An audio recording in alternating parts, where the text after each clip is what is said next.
Saan po ang punta niyo, sir? NKTI, kanina pa pong alauna nag-iutay. Kaya nga po, may pasyente na po kayo sa loob? Wala pa po. Ay bakit nakawangwang na po kayo, sir? Nagkamadali na po kasi yung... Ano po ba ang regulasyon sa paggamit po ng wangwang, sir? Dapat po, di ba po, kailan lang po gagamit yan?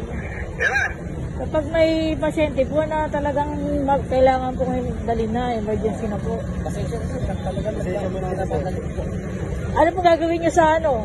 Susundin na po yung pasyente. Susundin niyo po yung pasyente. Asan po yung ano niyo po, yung travel ticket? Yung travel ticket po na iwan na po sa barangay kasi nagmamadali na nga. Kahit picture, sir, wala po kayo. Baka meron po kayo. Patingin na lang po kayo. O, di trip ticket niyo po. Magsusundo po kayo. Sa NKTI. Wala po kayong dalang kahit trip ticket, dispatch form po. May dispatch po kami. Ang problema, nagmamadali po kasi. Ano pong nung susunduin niyo, sir? Operado po kasi. Pinoperahan po siya sa kidney. So, kaya po kami nagkakalaon na tawag na tawag kami. Ang dami naman. Bakit niya ngayon nyo na lang po kukunin? Anong oras na po? Po kasi dispatch. Alas 4 na po. Kaso ang problema po natin dyan, hindi niyo po dalang dispatch na po. Ayun po kasi sir.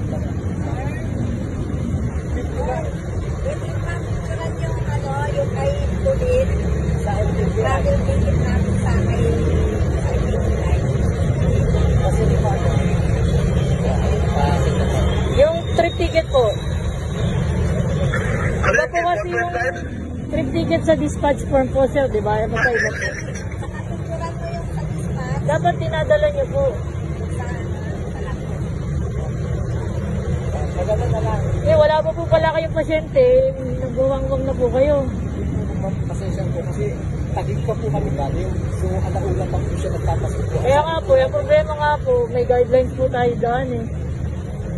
Wala naman po pala kayong emergency na pupuntahan, pero nakawangwang po kayo.